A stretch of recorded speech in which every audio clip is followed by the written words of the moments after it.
All right, let's go ahead and get started. Today, Shar Beauchart will be interviewing Susan Haseley, and the title is How to Move Beyond Inconsistent R Productions. As always, there will be a question and answer time following the interview. If you have a question, please type it in the tab titled Questions. Following the interview, please log into your account, take the test and then the survey in order to complete the course. Okay, welcome Shar and Susan. Today, my guest is Susan Haseley, a speech-language pathologist with over 30 years of experience. She earned her master's degree from Illinois State University and has spent most of her professional time working in the schools, but she has also worked in a private practice setting with birth to 3-year-olds, as well as nursing homes and hospitals. She has well-rounded experience, and actually she's worked in several geographic locations in Illinois, Pennsylvania, and Ohio, where she and her husband, Roger, currently live. In addition, she's a presenter, as well as an adjunct professor at the University of Findlay and Bluffington University, both in Ohio. In full disclosure, she is the co-owner of Arctic Bites, LLC, that's BITES, and the inventor, I love it, and patent holder, wow, of the Bite R, BITE-R therapy device. Woohoo! Thanks for that. Oh, we need all the help we can get with this R. This should be fun. Welcome to the Speech Link, Susan. Thank you, Shar. I appreciate your asking me to be on the program. Oh, well, I appreciate you saying that you would be on the program. I'm really looking forward to this. Now, I was just wondering about you as far as doing therapy.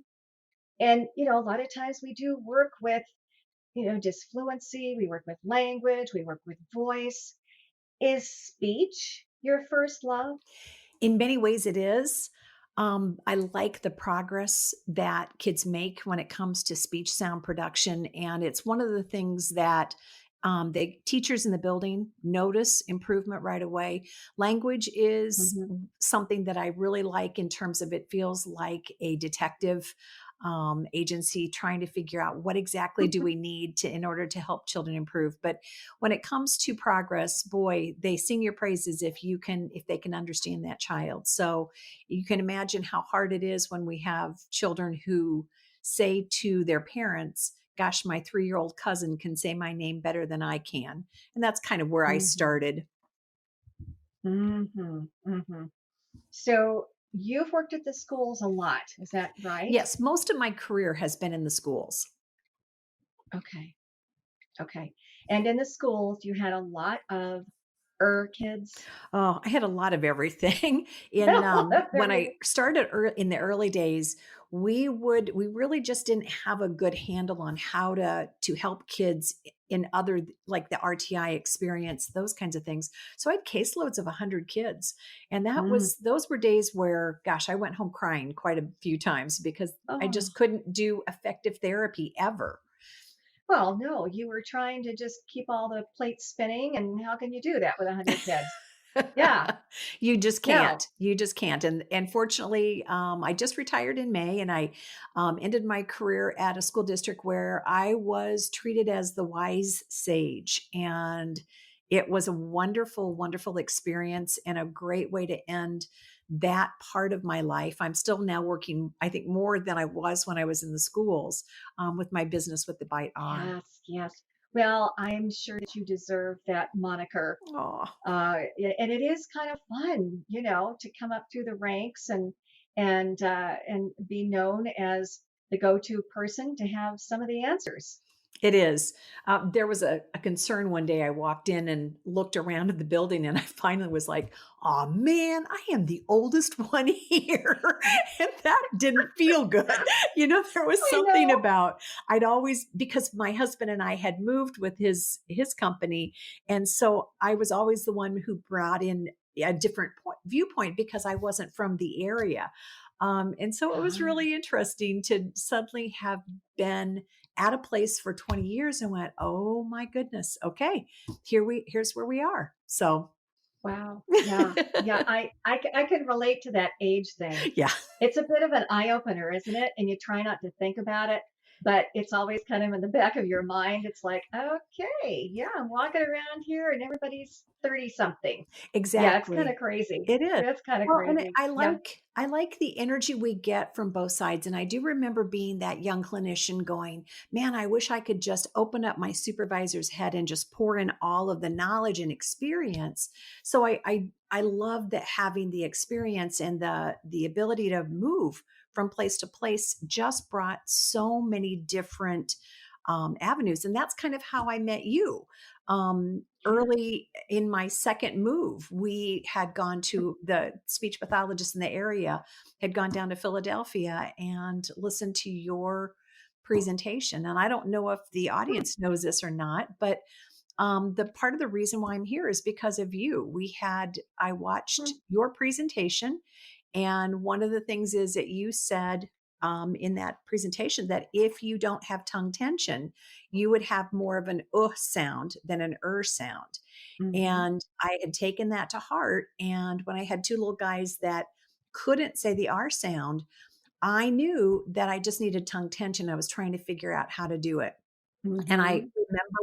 I remember you saying that so well. And I thought and thought and thought, and finally decided I needed to invent something in order to get that tension. And Hmm. I don't know if you remember being in Los Angeles, and it was early in the convention at ASHA, and you were walking down the exhibit hall and I called your name, and boy, the Yes. look of terror on your face when I'm eh, like you looked at me like, "Oh gosh, I don't know who this is," and they're calling my name. Yes, I But it remember was, that. Yes, quite well. I do remember that. Yeah, it was just a couple oh, years ago at the ASHA yes. convention. And, and I kind of looked at, this is a lady that's doing some really good things with And I thought, oh, well, she knows me, but I'd really like to get to know her better. And here we are. Oh, Yeah. that was so nice. I Yes. appreciate that. It was such a joy for me to be able to tell you how important you had been in all of my therapy, and in creating something that was helping children who were very, very frustrated. Well, bless you. I appreciate that. I'm so glad that something, was helpful. And, it's always fun to hear that it's helpful for the kids. And, because Mhm. that's why you do everything. I mean, that's why you worked in the schools for so many years, and that's why you created your methodology and your device. I mean, it's certainly not because you have nothing else to do, you know, or that it's extremely lucrative, it's because you care. And so let's Oh. jump in here and just find out more about, what you have done, as far as your therapy. And also, I would like to find out about your device, and kind of how you went about it. I mean, it's quite an undertaking I would think, to generate a device and to design it and to, manufacture it, and the patent of it. It's like, whoa. And I don't hear you saying that this came naturally or this was something that you did before. So I imagine there was a learning curve. So I want to get into all of that. But let's kind of start at the beginning. I'm sure that you had some kids that you worked with that just would, move right into a good I mean, you have those kids, and then you have other kids that just don't move off the dime, Right. and they're very frustrating. So, was that something that motivated you to really jump in and learn more about What kind of happened is that I would do in the schools, I had always had that experience with parent participation. And so I used to hold a speech therapy night in which parents would bring in that child that I was working with. Mom and dad were there, and then siblings. And so I did therapy with the whole family. And that was a part that I found that when the parents are involved, man, therapy changes so quickly, and those parents become active participants. And it also then made the IEP easier because they Wow. knew what we were doing, and it was wonderful. So I Wow. had to, two Yeah. kiddos What? that Just a minute. Just a minute. go ahead. Okay. So what is a speech therapy night? I mean, tell me what that looks like.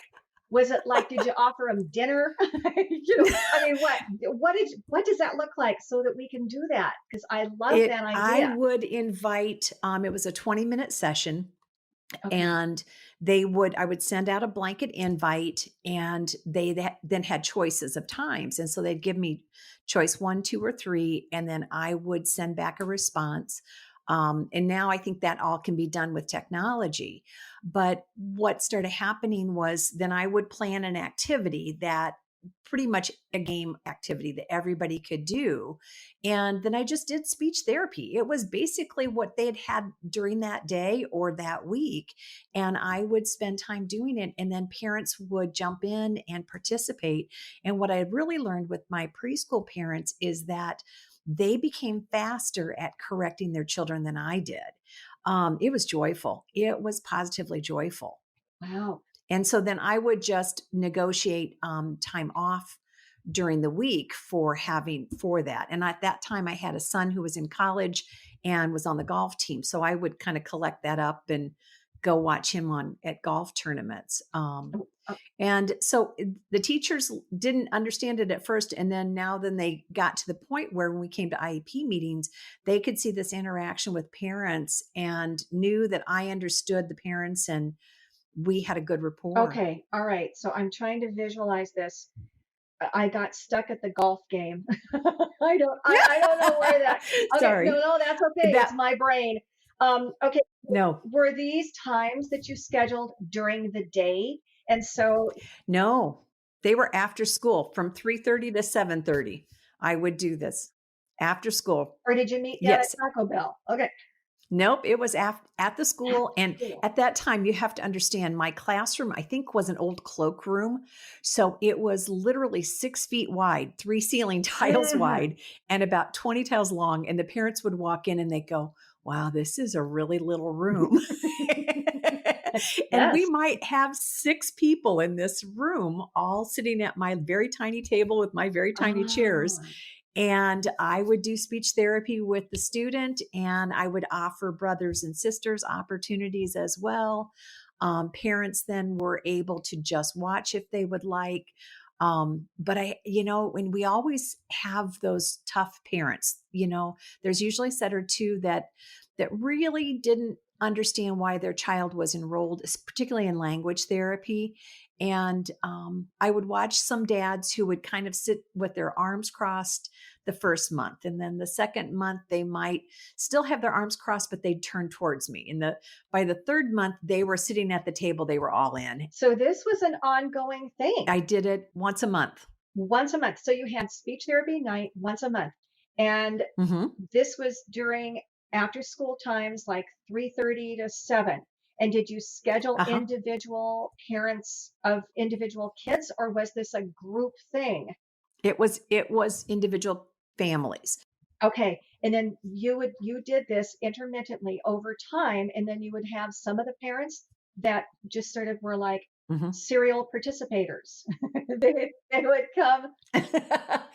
And they always, the ones that came, and that's when I had 2 little guys that their parents did all the homework with them. They came to every speech therapy night, and they weren't succeeding. And the look on these little guys' faces, it just broke my heart because they were so completely frustrated. And that was when I knew it's not okay. I've got to do something about this. And so I found myself driving. My schools were about 20 miles apart at that time. And I found myself driving between school buildings thinking, okay, what can I put in their mouth to get them to feel that tongue tension? What can I do? And that was when I decided that I had to invent something. Okay. And it took me a while to figure out what I wanted it to look like, but I knew that I wanted them to have a placement, a position with their mouth, their teeth, their lips, and all of that. And I wanted them to retract something using their tongue. And that's how it started. Okay. You basically just invented this out of need. Mm-hmm. And, did you create a prototype? I went to my orthodontist, Oh, set up an appointment with him after, because I'd gotten braces as an adult. And I sat down with the orthodontist and said, I have these kids that can't say R. And he looked at me cross eyed, yeah, like, what do you want me to yeah. do? And I said, I need to put something in their mouth that's safe. And I don't know what that is, but I know that your materials are considered safe. So he developed the first two prototypes. And after that, after we got success, sure, I have to tell this story. The first little boy had 3 sessions in, and I had just audio recorded him. And he listened to himself on the 3rd session and he said, I don't sound the same. And I said, no, you sound better. And this little guy in 2nd grade walked out of my classroom, and I'm doing the happy dance by myself. And he turned around and he walked into my doorway, and I was surprised. And I looked at him and I said, did you forget something? And he simply said, thank you. Oh, Oh my gosh. I was like a wet oh, dish rag, to have this 2nd grader thank me. I'd yes. had adults thank me, but I had never had a Yeah, child that just thank gave me. me chills. And then that same year, I had other students say, can I have more homework? Mhm. One little guy, the other little guy that I was thinking of, he said, I need more time with you. And I said to him, the only time that I'm available is when you're at recess. He said, that's okay. And I said, no, sir, that's not okay. I said, what I will do is give you 5 minutes. So if you want to come, I won't come find you. I won't do anything. But if you come, I will work with you. For the remainder of the year, he missed 1 session. Wow. That confirms my theory that kids would rather have intrinsic motivators than extrinsic motivators. They'd rather have a feeling and a sense of improvement, Mm-hmm. and where they know that things are coming together and that they're actually doing something that's meaningful for themselves rather than stickers. I'm with you. I'm with you. Yeah, I mean, that is intrinsic motivation, where you have a child that just knows that they have a problem and that they're fixing it. Mm-hmm. They are, quotes, remediating it. You're helping them, but they have a sense of accomplishment. And it doesn't get any better than that. No, it doesn't. And it was just such an astounding kind of reaction to have kids do that. Yeah. I didn't know how to process it. And my kids had never been able to tell me if their R's were good. And you can't see me, of course, but I would always stand with my arms crossed and my eyebrows kind of furrowed. And I'd say, how'd you think you did? And it was evident that I didn't think they did Yeah. very well. And then, Yeah. but if I changed an eyebrow, they would go, it went bad to good. And I could just change the look and they'd go bad, good, good, bad, bad. And they had no concept of it. No. And so the first time I had a kid shake me off when they were using my device, I was really surprised and gotten. And I looked at them and I said, do you know what you did wrong? And they go, yeah, my tongue was down. And I'm Ooh. like, okay, do you know how to fix it? And they go, yeah. And so clap my hands and I said, let's get going then. And I just didn't expect that. And I think sometimes it's really nice to hear from inventors. And when somebody invents something, there's a concept that they understand all of the ramifications of what a device will do. And it's really interesting to know that we don't know that. We have an idea of what we're looking for. But I've had 7th grade boys change their voice quality because of my device. Really? That was really weird. They had these kind of cartoonish voices where they would be like, hi, Mrs. Haseley, how are you today?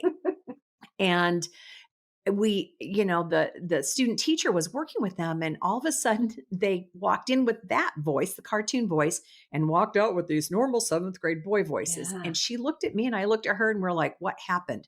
And the only thing we can figure is that when we change the position and shape of the tongue, we change the shape of the oral cavity. And that means that the resonance happened in the oral cavity as opposed to the pharynx. And I think that was what was going on. I'm just going to pass this to you so that you can research it. But check, there may have been something that happened with the hyoid bone. Okay. We don't hear of the hyoid bone and all this, the suprahyoid muscles very often. But that hyoid bone, if it goes Okay. down, it can impact the quality of, your resonance and so on. That's really interesting. Thank you. Yeah, it was just, we had surprises along the way that I didn't expect to have happen. So tell me more about that So let's just talk about the production of that sound. What do you think is important? Tell me the critical placements and so on. Well, when I've read a couple different journal articles, and some of the ones that are coming up, there's about four different qualities. We definitely need to have those lips, and literature talks about rounded and protruded lips a lot. And I can't believe that a single researcher wants us to put W lips or a pucker for an R. And so I have people who say that to me all the time, and I think what they mean is rounding your lips like you have Pringles potato chips in your mouth so that you have those duck lips. And that's what I believe that the researchers really were looking for, and that rounding or curling perhaps of the lips is kind of what they're looking for. So that's the first thing. The second thing is that when they do that, we're looking for that stability of the external muscles.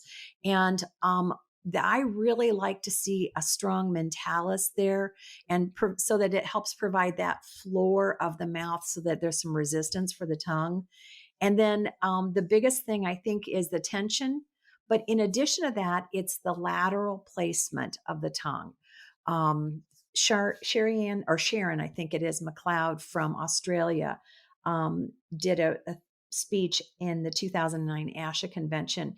And she talked about electropalatography, where there were electrodes and a retainer in the mouth, and people could see where the tongue placement was. And what surprised most speech pathologists is those lateral edges. We were rock stars collectively, and I say we as if I participated. I didn't.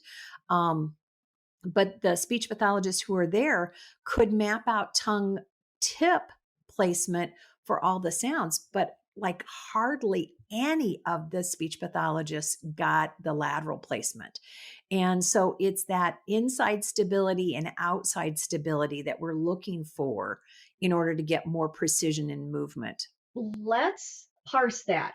Okay. Okay. Let's go back to the lip piece. And everybody has their philosophies about things. And there is some literature out there that supports many different things. And I'm not sure if I picked this up from you correctly or not. Are you saying that you appreciate and you think it's important to have the lip rounding, or no lip rounding? I want early on, I will tell therapists when they're working with my device that it's important in those early stages in conversation. The lips change so quickly in conversation that it's not as important. But what I found is if there's not tension at the lips, there's not tension anywhere. So I like the position of a shh, where the lips are out, pushed out and strong early on. And then once we get to that conversational level, if their R's are good, you don't really care about the lips at that point. But early on, it just really helps provide the tension that's necessary for getting those lips out of the way. And I will say this, Sharon, I know you've had this probably the same conversation with other therapists. Almost always somebody says, well, I've taught my child how to smile to get the R. And I think what they've taught them how to do is to use the lips instead of the tongue for dissociation. When we're retracting our lips all of the time to try to get that tongue to go back, then we're teaching that tongue how to only work in concert with the lips as opposed to individual movements. Yes. Okay. I'm understanding you. Here's my take on lip rounding. I would love to hear it. Okay, well, here it is. So many of our kids round their lips to produce that ugh. Mm-hmm. And we haven't touched upon this particular facet, but there is a resonance that has to occur when you're producing an You set up an environment, a space, Mm-hmm. and you hold it, and you're maintaining your tension and so on. But you're creating this space, Mm-hmm. and you are generating resonance within that space. And it's my sense that many of our kids that are doing a distorted are rounding their lips Hmm. where they're creating that resonance in a more forward position. I agree. So that lip rounding piece that you're talking about, I try to get my kids to not tighten their lips, but to generate lingual tension. Right. And because I'm afraid if they round their lips, that all of that resonance is going to go forward. I want that focus to be in the back where that the stabilization that you were talking about is. And I call that, I don't call it because it's not my term, but I find that, if we get those back tongue corners, if you will, stabilized on the retromolar pads, and that's a dentistry term, Right. but it stabilizes behind the back teeth. And I think that's probably the basic area that you were talking about. But I find that if I keep Hmm. that resonance and all the action, so to speak, Right. in the back, that helps. But I'm hearing you say that you are tightening the lips Right. in an effort to get overall lingual tension. Is that correct? And they're actually two different things. I'm looking for the external muscles just to be stable. And when I look at lip position early on, I want to see their bottom teeth, because when the many of the kids that I work with, they do something really bizarre here. I don't know what it is, but they lift their bottom lip to try to lift up their tongue for the R sound. And so when people are covering up their teeth, their bottom teeth in particular, a lot of times that tip is resting right up against either that lip or right up against those teeth. So if I can get that lip kind of pushed forward, I should say, as opposed to round, but if I can get that lip pushed forward away from the teeth, then I tend to get that tongue placement back. Now, that's not 100%, and it's not every single person, but it does seem to give them, when they're using that orbicularis oris to push on those lips, and that mentalis is nice and tight, then it does seem to give kids a little bit more stability and a little bit more tension overall. And what I find is if they're just pushing out their lips without pushing on, making the mentalis a little bit strong, they probably don't have as much tension as we would think. They have some, but they don't have enough. Okay, so the mentalis muscle is basically the front of the chin. Right. And so you're trying to generate some tension there Uh-huh. that will overflow lingually. Am I understanding that right or no? That's it does. Yes, it does. But it's more like pushing against a wall, having that wall set up so that there's something for that tongue to pull back against. I feel like that tongue is just floating. My kids, I talk about it kind of being a puppet tongue, where that tongue seems to be stapled to that bottom jaw. And you ask them to elevate their tongue, and they lift up their lip, and they throw their head back, and they Right, raise their shoulders, and because they can't seem to find it. right. And just early on, we're not talking into sentences and conversation, but early on, I like all of those external muscles nice and tight, because now their tongue has something to feel against. And I don't know if you've had this experience, you're not sure, but it was really interesting to me. I've had a couple of kiddos that cognitively they're intact, everything seems to be going well, and they will tell me that they have completely lost tongue awareness. Hmm. They lose the perspective of top and bottom in their mouth, and they lose that awareness of where their tongue is. And that part has been incredibly interesting to me. That and adults who've been in speech have come to me and said, I need your device. And I'm like, why? And they said, because I can't say R's. And I'm like, your R's are acoustically perfect. And they go, yeah, I know, but I can't say the R. Hmm. And that has been the comment that I've had a couple adults say. And I kind of am starting to believe, obviously no empirical data here on this, but what I'm starting to believe is that these are people who their tongue is making the movements, but they're not aware of where their tongue is. And so what happens is, as they become professional speakers, they think that if they have to think about a sound, then they're not making it correctly. Interesting. So that part's been very interesting. And I start thinking about the opposite way. I had students in high school who were on my speech and debate team this one boy in particular could make this beautiful machine gun sound as if the bullets were hitting the sand. Mm-hmm. And I'm like, how in the world are you making that sound? And I think it's really interesting in that whole auditory tactile piece that we have, that, there are some people who can hear a sound and imitate it with everything is fine. And yet there are others of us who can hear it. And for me, I try to imitate things and my adult children go, don't ever do that again. And so we have this group, that of these two different speakers, but in just playing with my tongue and different positions, I have started figuring out how to make dialects, and that was part of what I did with speech team and coaching, directing high school plays. But it's that whole perspective of how do we sound based on our tongue position is interesting. And so I guess to wrap up the lip conversation is I think that this isn't a one size fits all. I think that it certainly isn't something that's necessary in conversation, but it is early on. We just want them to become aware of all of it, and giving them a place to put their lips does seem to help my students get that R quickly. And then after they're into connected speech, really, it doesn't make any difference.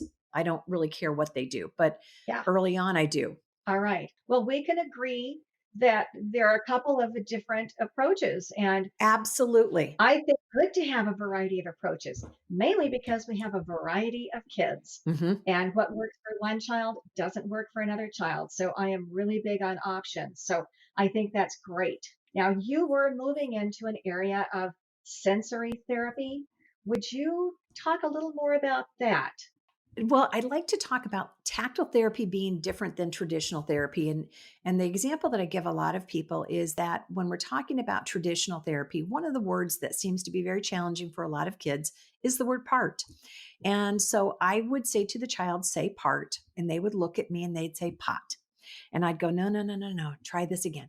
Part. And the child would look at me and they'd go, pot. And they'd imitate my intonation, but had no concept of whether or not they were saying the R sound. And I feel like in traditional therapy, we do this 17 more times and everybody walks away angry and frustrated.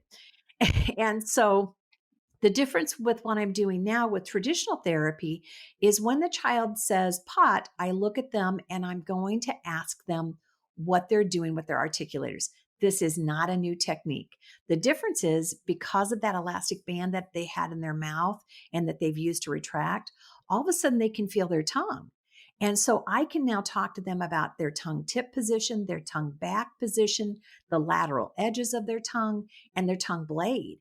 And when I pair that information with the University of Cincinnati did a study using sonograms, they found 21 different tongue positions in the mouth, not phonemes, but 21 different tongue positions in the mouth that would create an acoustically perfect R. And what they figured out was 3 different constrictions. And they did say the lips had to be constricted.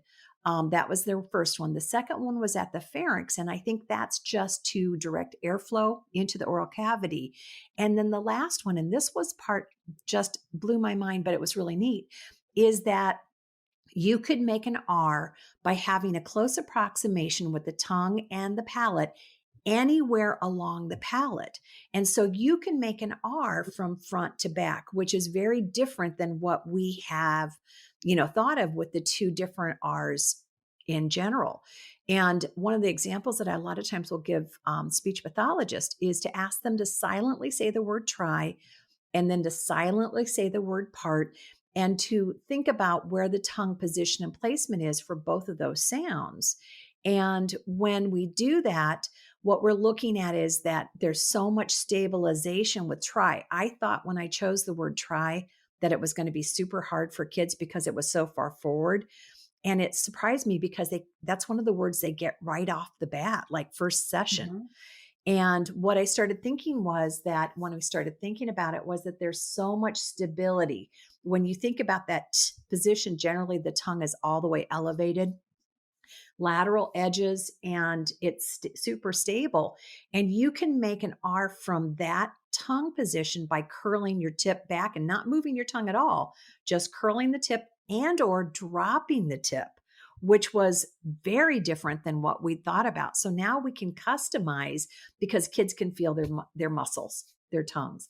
And so the tactile part of it is I'm going to always be asking, what did you do with your tongue tip? What did you do with your lips? What did you do with your teeth? So they're talking to me about that placement, and they're more focused not on just the placement of the R, but the transitory movement. Where was their tongue? Where is it? Where were their lips? Where are they now? Where was their teeth? Were they open or closed? And it's been really interesting to me how quickly kids can develop an awareness, when I would sometimes spend 2-3 years and they have no idea what they're doing with any of the articulators. All right, so that is the tactile piece. So are you also focusing on the proprioceptive piece? I think they probably go hand in hand. Um, I really think, and I think that they could probably, those two words could probably be interchangeable with this, Shar. In terms of, we're trying to get them to get an idea. And so sometimes kids aren't aware that their tongue is elevating. So I might give them an analogy of that television show. I don't know if I can even talk about the names of television shows, but um, if I can, it's okay. The American Ninja Warrior, where, some of the kids have seen it, some haven't. And I said, there's these strong people, and in one of the events, they're inside this little glass room and they try to climb up the walls so that they can ring a bell at the top. And the kids go, oh, I've seen that. And I'll say, when those people go up, do they just let their hands go and fall all the way back to the bottom to go up? And they go, no. And I said, that's what your tongue is doing. So when they're doing girl, they may elevate their tongue for the G and then they drop it again for the R. And it's been really amazing to have kids tell me about the placement of where they're making those sounds. But once we figure out that they can release from the sides, lateral edges of their teeth, they can release their tongue, they can also go right back without having to drop. And so that proprioception, like you talked about, is incredible. And it's really fulfilling for that child. So they get an idea of what they're doing. They're pushing against the sides. So now they've got some tongue strength, stability from both pulling forward and back and backwards, geez, backwards there, but also then pushing sideways on their tongue so that they've got that stability for the movement. So it's like a combination of things. And, they're just like I credited you, there's been a whole bunch of people that have taught me some really great things. And so I've kind of combined a lot of what those other people have brought to the table. And then just added that ability to put something in your mouth so that you can feel it. Now, that something that you're talking about is the bite R.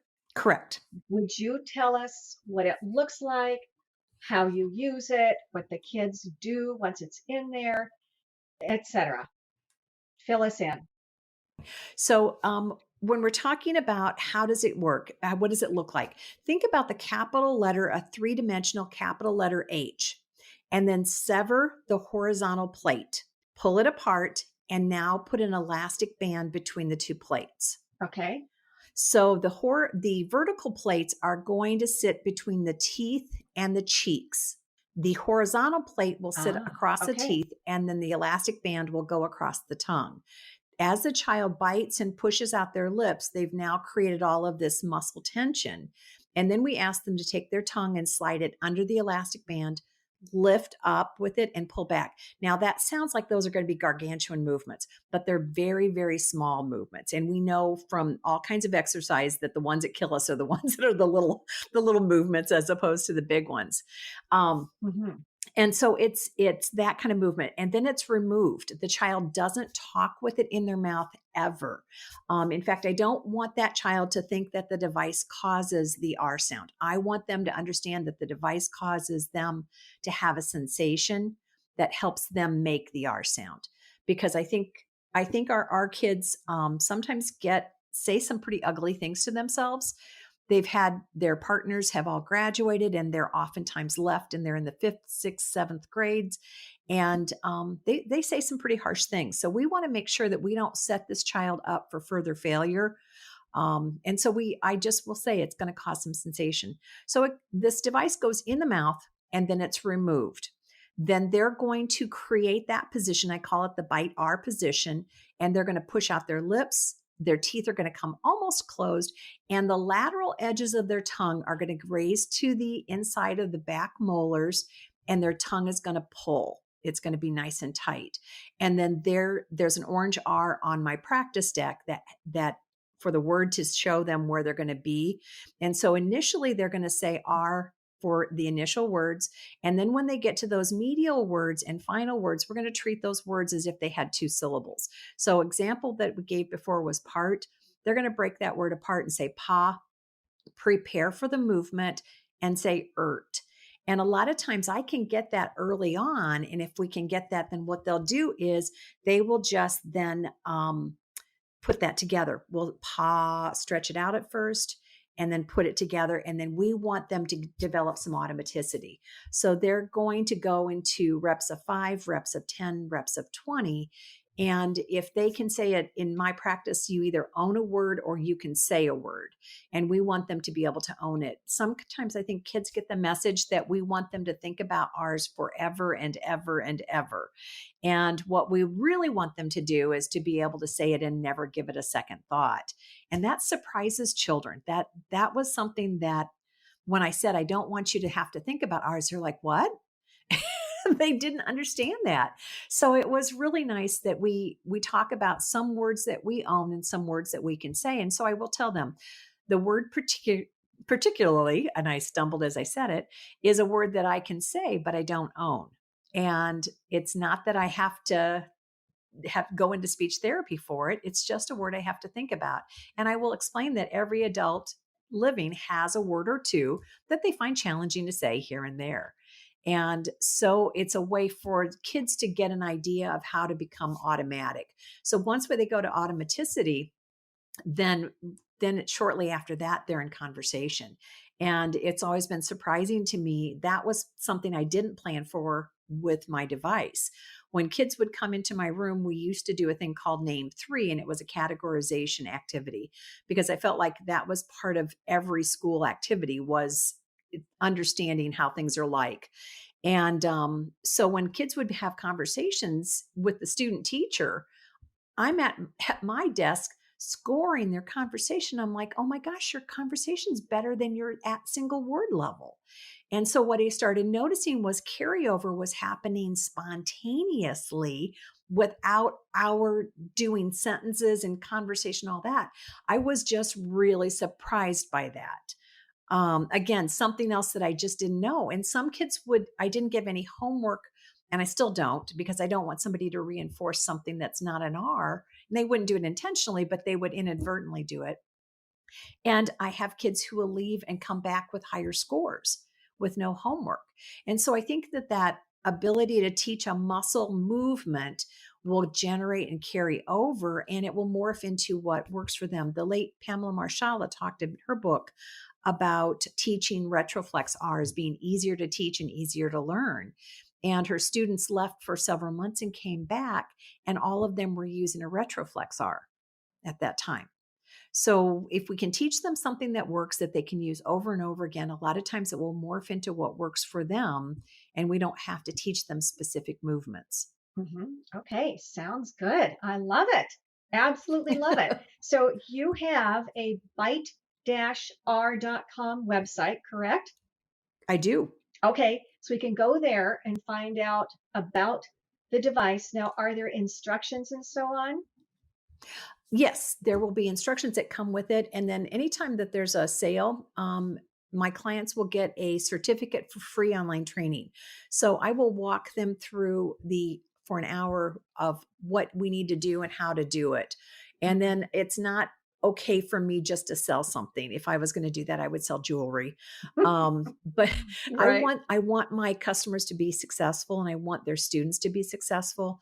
So I generally do a 1-month follow-up with an email. And then if they're not having success, they've got some hurdles in that 1 month, then I will go ahead and set up further sessions, email emails that will go out to the students, or not to the students, sorry, to the speech pathologists. Right. And then we can discuss further what other ideas that we have to help them get through it. All right. So you consult with them. Yes, I do. They're not just purchasing a product, they get you. They do. Oh, that's great. Okay. Is there anything else we need to know about that? Now, it sounded like there was like some kind of a rubber band type of thing across. Do you have to buy extras of those, or does it wear out, or no? What happened? In my wildest dreams early on, trying to figure out what can I do, how can I help speech pathologists, my biggest concern was that somebody would try to save some money and put a device in a child's mouth and then turn around and put it in somebody else's mouth. And my concern, for what kinds of germs and diseases that we could pass on. So it's a one per one child. Right. So one for each child. But I do have, on occasion, those elastic bands will break. And if the speech pathologist will let me know, I replace it free of charge, no questions asked. Nice. So I want them, again, I want to have good customer service, but I want them to have success. Right. And so that's pretty much how that whole thing works. So they wouldn't necessarily get extra rubber bands, but that would be the way it would work. Okay. You have an email address. Mm-hmm. Do you want to share that with us? You bet. It's Artic Bites, all one word, ARTICBITES @gmail.com. Great. Well, this has been absolutely fun. Now, to wrap up, I have kind of a different question for you, because of all of the different types of therapy and all the different kids that you've worked with and addressed, all these wonderful things that go along with speech therapy. It piqued my interest when I read the following sentence. This was on your bio. I believe it was online. And it says, my experience with high school children on the speech team helped me to teach teenagers to accept constructive criticism, learn to memorize in a short time, be able to speak on any topic with little or no preparation. That sounds totally fun. Tell me, what did you do with those kids? I was a speech team member when I was in high school, and my speech team coach is still one of my voices in my head, that marks progress. I always want to make Dan proud of me as we go through, but I just loved that activity. I loved what it did for me. So I coached my daughter's high school team and then stayed on for 12 more years and coached speech team. But we just got to the point where I wanted to do every week was more like icebreakers, those kinds of things. And my students became really proud of telling faculty members and other adults that if they were given any topic, that they could, with less than a minute's preparation, could talk for 5 minutes on that topic. And so we did a lot of work. I always felt like what I did at school during the daytime was to help children who had difficulties with talking become okay at it. And then at night was children who were good at talking become excellent at it. And those are some of my most cherished memories. I have to tell a funny story, and they both went hand in hand. I was the only speech pathologist in the state of Ohio that was both a speech team coach and a speech pathologist. And so there were a lot of times that coaches would ask me questions about voice things. But one of the things that we learned is that by using different voices, kids could memorize better. And I did it when I was in speech therapy. So if I wanted kids to become more fluent in reading, I would ask them to read something like they were a mouse, and they would go into this little voice, or I would read it like they were a basset hound. Or my favorite was to wiggle my tongue and do it like we were underwater. And so when my high school students were having difficulties memorizing, I had them all get their scripts out all at the same time. And I'm like, okay, guys, read it like you're basset hounds. Read it like you're a mouse. Read it like you're something else. And I heard that during a physics class, there was a group of kids that had been on speech team, and there was some information that they needed to learn quickly. And they said, let's do what Mrs. Haseley taught us, and let's do it with a funny voice. And all of those kids went around and they read the material with a funny voice. And there were like 4 or 5 groups. And of the groups in the class, my kids who had done the funny voices were the ones that learned the best. And and they had what they considered the lower end of the class. Wow. Now in a physics class, a low end is still going to be high end, but they considered the kids that were on the low end with them. Interesting. And so it was really interesting. But I always felt like it was more for me than it was for the kids. But as I now talk to my adult students, it was a pleasure all the way around, for them and for me as well. So those are some joyful memories for me, Shar. Thank you for bringing that up. I really appreciated it. So, but we just taught them how to extemporaneously talk. And you do that in an environment where there's not going to be any retribution. And then you practice it and you do silly things and you have fun. And when that happens, what happens is you become fearless and you're able to do just about anything. And to get teenagers to understand that they can do anything is remarkable. Yes. What a great foundation for the rest of their lives. It's joyful, just joyful all the way around. And for me, I get to see who they've become, and many of them are so different than they were early on, but the achievements are incredible. One of my first students became a speech pathologist, and then she was a speech pathologist in a NICU unit, and then she was a speech pathologist in a feeding unit, and she's become now a lactation specialist. And I'm like, wow, she took the bar and then just raised it even higher. So it's such a tribute. Yes, you have impacted many lives. And especially over the last 50 minutes here, you've impacted a lot of our lives. I certainly appreciate everything that you have said. You've given us so many great ideas, great information, and I just appreciate you so much. Thank you, Shar. Yes, I have a sense that you have even more to share with us. And 50 minutes is probably not enough. So will you come back again at some point? Absolutely. Absolutely. Great. Thank you. Thank you so much. Bye-bye. Bye-bye. Thank you, Shar and Susan. Please hang on while they change phone lines so that they can answer your questions. In the meantime, if you have a question, please type it in the tab titled Questions. And remember that following this interview, please log into your account, take the test and then the survey in order to complete the course. Okay, can you hear me, Shar? I can. I can hear you. Hello and welcome, everyone. We are live now. I'm Shar Beauchart. And Susan, are you there? Are you here, girl? I am. How's my mic, Shar? Is it good? It sounds good. It sounds good. Thank you again for your very helpful and engaging, informative presentation. It was so amazing. What a pleasure. Thank you. And thank you, everyone, for listening and participating in the pod course.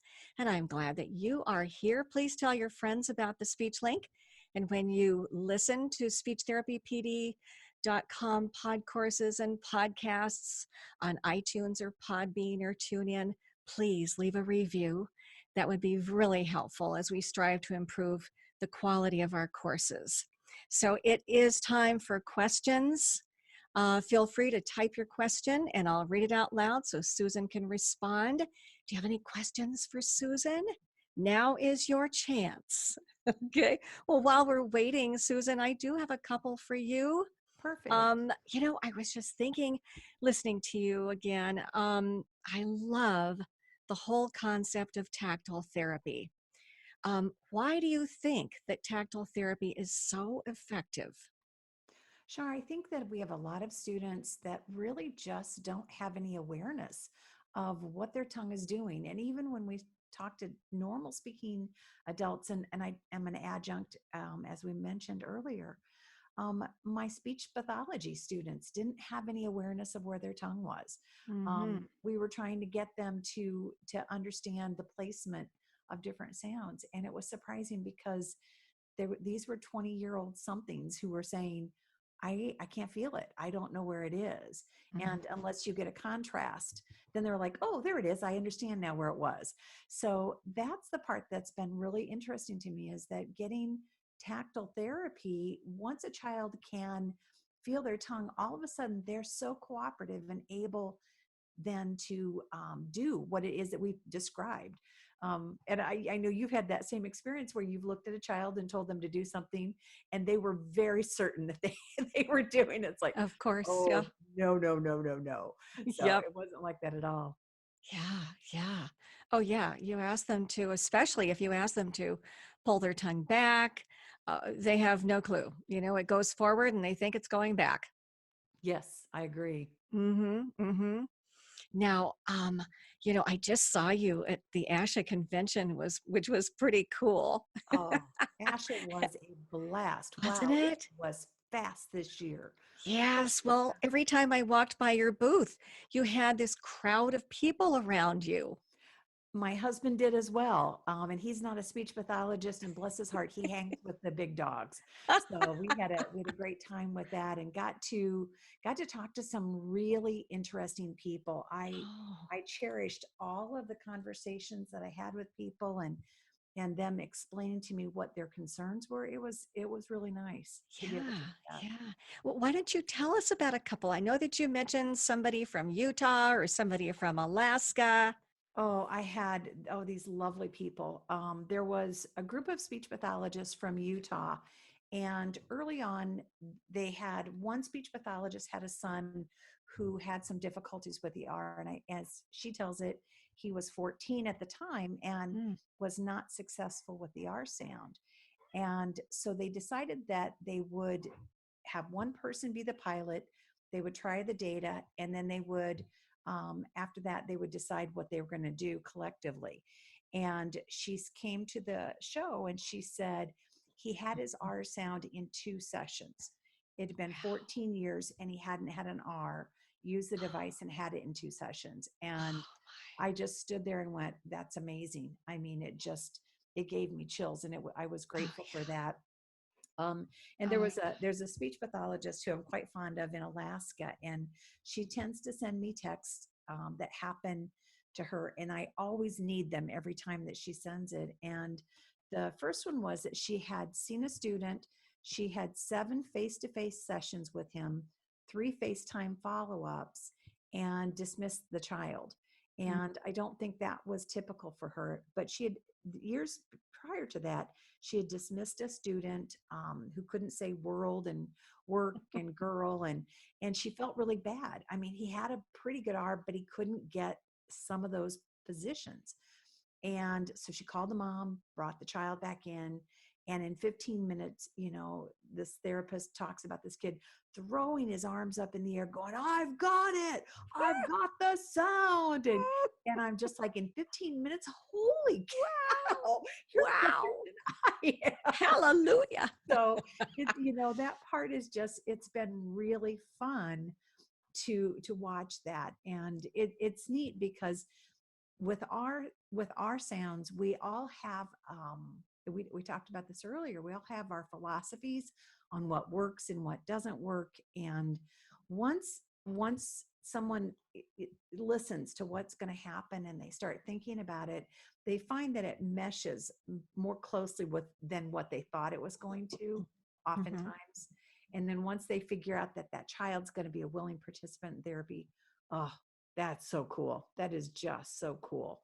I had a seventh Yeah. grader bang on the table one day, and he banged 3 times and he said, "No, that's not where my tongue is," because he'd misarticulated. And I said, "Well, describe it to me." And he began. And finally I looked at him, I said, "You had your tongue folded like a taco?" And he goes, Wow. "Yeah, isn't that what you wanted?" I said, "No." No. So, but I keep Aw. thinking about, and this was an older student, I thought, you know, we would have walked away, both of us, and he would have been frustrated because he thought he was doing what I was telling him to do and it Mm, wasn't working. mhm. And I'm thinking, why isn't he doing what I'm telling him to do? And we both had these attitudes, and because he was able to clearly feel what was going on and talk to me about it, he could then he could do it, and then we can now then change what he needed to do. And that's the part that we miss so often when a child can't feel their tongue. Oh, yeah. Yeah. I mean, it's R is in there.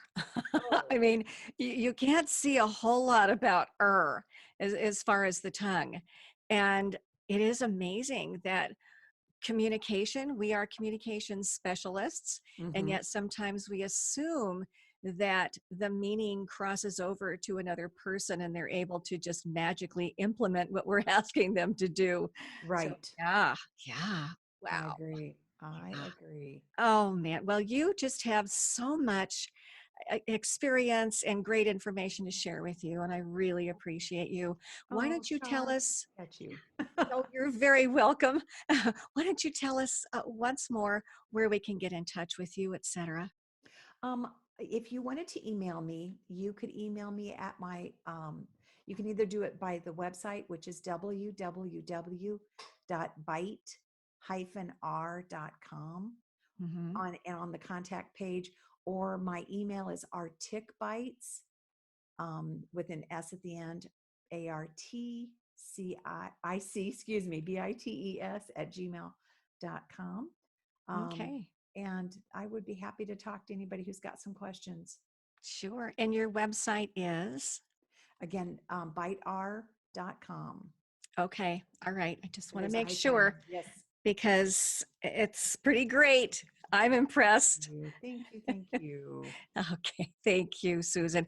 And as we come to a close, we appreciate everyone listening to the Speech Link, and we'll see you again in 2 weeks, December 19, when we talk with Dr. Deborah Dwight on interactive language therapy with homogeneous groups.